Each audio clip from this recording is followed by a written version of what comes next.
دوستو، اونٹ جسے صحرا کا جہاز بھی کہا جاتا ہے، صحرا میں پائے جانے والی انسانی زندگی کا تصور اس کے بغیر ناممکن ہے۔ اس کے قدموں کی بناوٹ اسے ریت میں دھنسنے سے بچاتی ہے۔ یہ لمبے عرصے تک بغیر کھائے پیے صحرا میں سفر کر سکتا ہے۔ دنیا میں 2 ہی طرح کے اونٹ پائے جاتے ہیں، ایک وہ جن کا ایک کوہان ہوتا ہے، اسے عربین کیمل بھی کہا جاتا ہے۔ اس کے جسم پر بہت کم تعداد میں بال پائے جاتے ہیں اور ان کے کانوں کا سائز بھی چھوٹا ہوتا ہے۔ دنیا میں پائے جانے والے اونٹوں کا 90% حصہ انہی اونٹوں پر مشتمل ہے۔ اب بات کرتے ہیں اس اونٹ کی جس کے 2 کوہان ہوتے ہیں۔ انہیں منگولین کیمل بھی کہا جاتا ہے۔ اس کے جسم پر لمبے بال پائے جاتے ہیں اور اس کی جسامت عربی اونٹوں سے بڑی اور مضبوط ہوتی ہے۔ ان کی تعداد دنیا میں 2 ملین کے قریب پائی جاتی ہے۔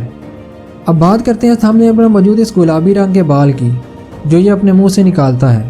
اونٹ کبھی کبھی اپنے منہ سے ایک گلابی رنگ کا غبارہ نما بال نکال کر اسے پھلا لیتا ہے۔ اگر آپ کو کبھی کوئی اونٹ ایسا کرتے ہوئے ملے تو اس سے دور ہی رہیے گا، یہ آپ کو کاٹ بھی سکتا ہے۔ اب سوال یہ پیدا ہوتا ہے کہ گلابی رنگ کا غبارہ نما گوشت کا یہ ٹکڑا ہے کیا، اور اونٹ اسے منہ سے باہر کیوں نکالتا ہے؟ دراصل یہ نہ تو اس کی زبان کا حصہ ہے اور نہ ہی یہ اس کے پیٹ کے اندر سے باہر نکلتا ہے، بلکہ یہ اس کے منہ کا ہی ایک حصہ ہے جو اونٹ کے اوپر والے جبڑے میں موجود ہوتا ہے، جسے اونٹ منہ سے باہر نکال کر پھلا لیتا ہے اور پھر دوبارہ اپنے منہ میں لے جاتا ہے۔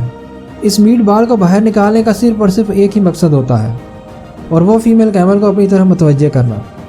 ہر اونٹ میں یہ خاصیت نہیں پائی جاتی، بلکہ ایسا صرف میل اونٹ ہی کر سکتے ہیں، اور اکثر یہ صرف ہر سال دسمبر میں ہی دیکھا جا سکتا ہے، کیونکہ یہی ان کا میٹنگ سیزن ہے۔ ایک اونٹ میں صرف ایک ہی میٹ بال موجود ہوتا ہے۔ یہ اگر کسی وجہ سے پھٹ جائے یا ڈیمیج ہو جائے تو اونٹ کبھی بھی فیمیل کیمل کو اپنی طرف متوجہ نہیں کر سکتا، اور اسی کام کو لیے وہ مر جاتا ہے۔ دوستوں، امید کرتا ہوں آپ کو یہ ویڈیو پسند آئی ہوگی، اور اگر ویڈیو پسند آئے تو لائک کر کے چینل کو سبسکرائب ضرور کر دیجیے گا۔